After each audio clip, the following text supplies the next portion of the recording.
नमस्कार. ऑथेंटिक खानदेश चॅनलमध्ये तुमचे स्वागत आहे. आज आपण बनवणार आहोत उपवासासाठी खास कुरकुरीत साबुदाणा वडे आणि कमी तेलात तयार होणारे कुरकुरीत साबुदाणा आप्पे. बाहेरून खरपूस आणि आतून खूप मऊ होतात हे आप्पे. अशा पद्धतीने एकाच पिठापासून कुरकुरीत साबुदाणा वडे पण आणि आप्पे पण आपण आज बघणार आहोत.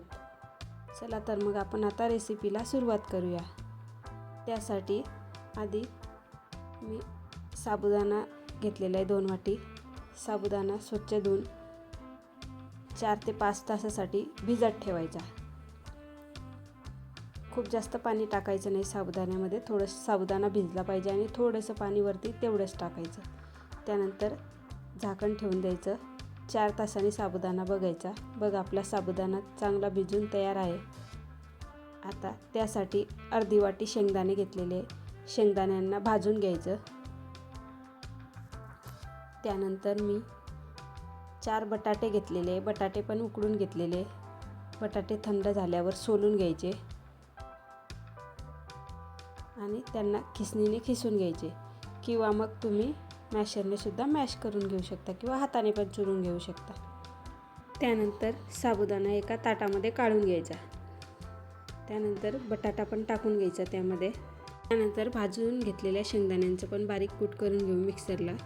त्यानंतर 3 ते 4 मिरच्या घेतलेल्या आहेत. 1 चमचा जिरे टाकायचे आणि मिरच्या आणि जिरे पण मिक्सरला फिरून घ्यायचं. त्यानंतर ते पण टाकून घ्यायचं साबुदाण्यामध्ये.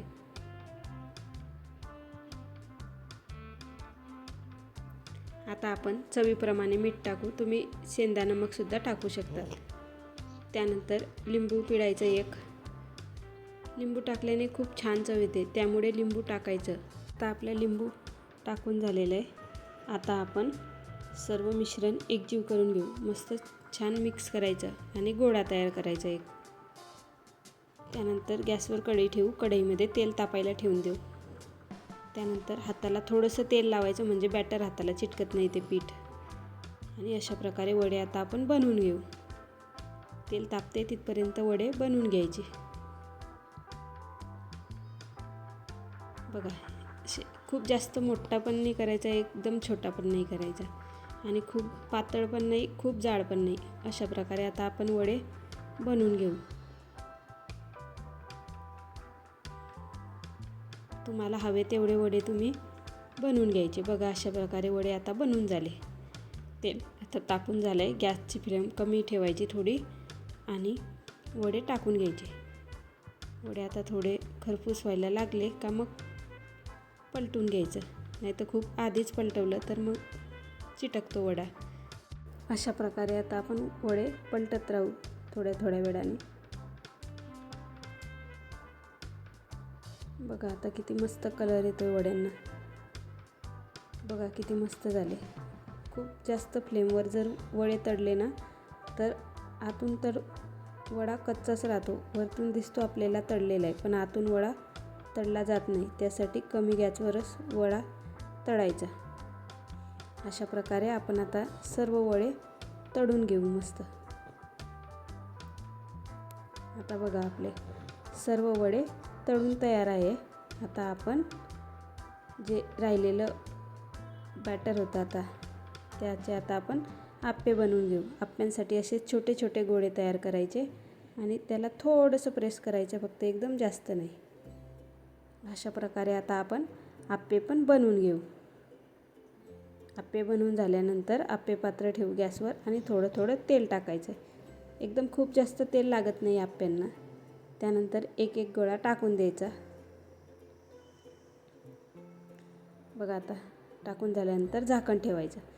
1 ते 2 मिनिटांनी परत बघायचं आणि पलटून घ्यायचं सर्वांना.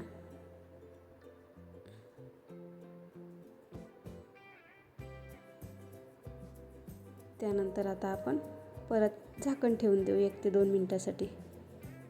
बघा आता असेच आपण पलटत राहू त्यांना 1 ते 2 मिनिट असंच होऊ देऊ त्यांना. आता झाकण ठेवायचं नाही. आता छान कलर येतो त्यांना. बघा किती मस्त कलर आला आहे आप्प्यांना.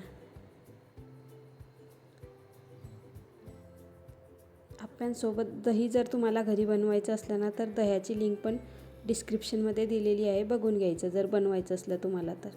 त्यानंतर बघा आपले कुरकुरीत साबुदाणा वडे आणि आप्पे तयार आहे.